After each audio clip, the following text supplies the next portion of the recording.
Another day, another woman who denies her age despite the fact that the sexual marketplace views her as having a negative value due to the fact that she is getting older.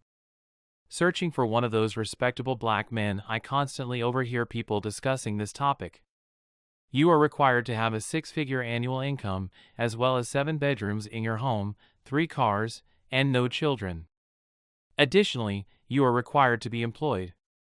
If you don't have a criminal record, that immediately eliminates 50% of you, and you need to be a provider who is ready to spoil me. Now, when considering applications at the most fundamental level, a woman derives her entire utility from her sex appeal. She has the ability to create other benefits for herself, such as becoming a wife or a mother, but these advantages are not automatically bestowed upon her in the absence of an arranged marriage. Because they derive value from her in addition to her sex appeal, men continue to be with their women long after the wall has smashed them to pieces. This is why men stay with their women. When a woman is unable to develop any external utilities for herself other than her sexual utility, she deteriorates into a deranged and delusional state, living in an alternate reality that is significantly different from all other alternate realities. Women already exist in a realm that could easily be compared to the Twilight Zone.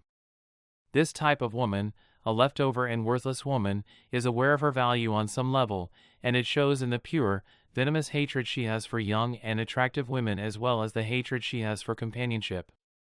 She blames her lack of results on the pool of men rather than on her own shortcomings, skirting accountability in the process. This is because she is conscious of the fact that the standards she sets for herself are absurdly high and do not take into account her current value. The history of feminism and the suffragettes is something I will have to examine at a later time. However, housewives were one of the most prominent opponents of first-wave feminism. Plenty of counter-propaganda depicted feminist women accurately as the man-hating and lonely women that they owe. This was done because those women understood that they could not depend on their looks forever and that their hyperconscious capabilities are constrained by the limited amount of time women have to enjoy their youth, which is a significantly shorter period than men have. In today's world, there are an abundance of processed foods, poor diets, alcohol, drugs, and beauty products that cause premature aging, and as a result, more and more women are hitting the wall at an earlier age.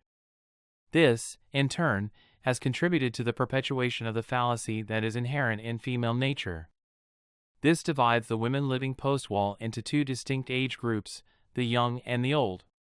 Old post-wall women have always played an important role in cultures, whether they were performing shamanistic rituals or being portrayed as wicked witches in Disney movies.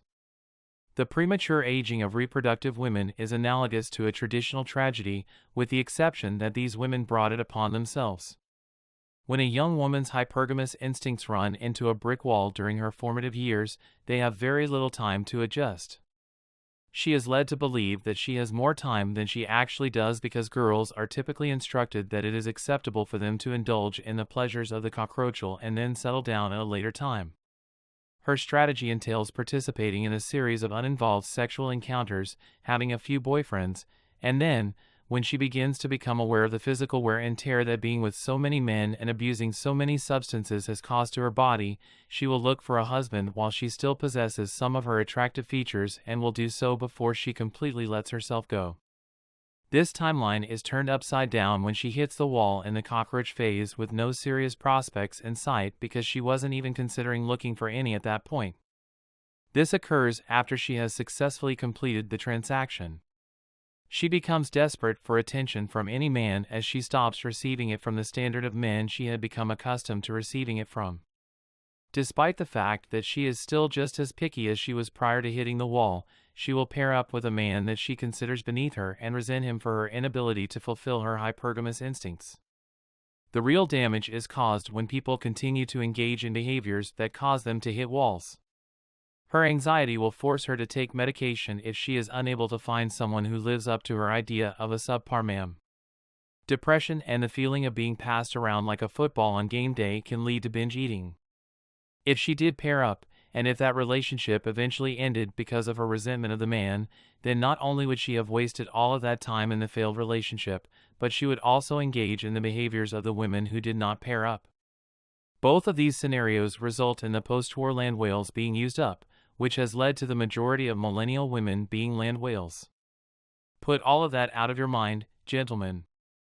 You have to show some courage and sacrifice for the good of Western civilization, or it will all come to an end.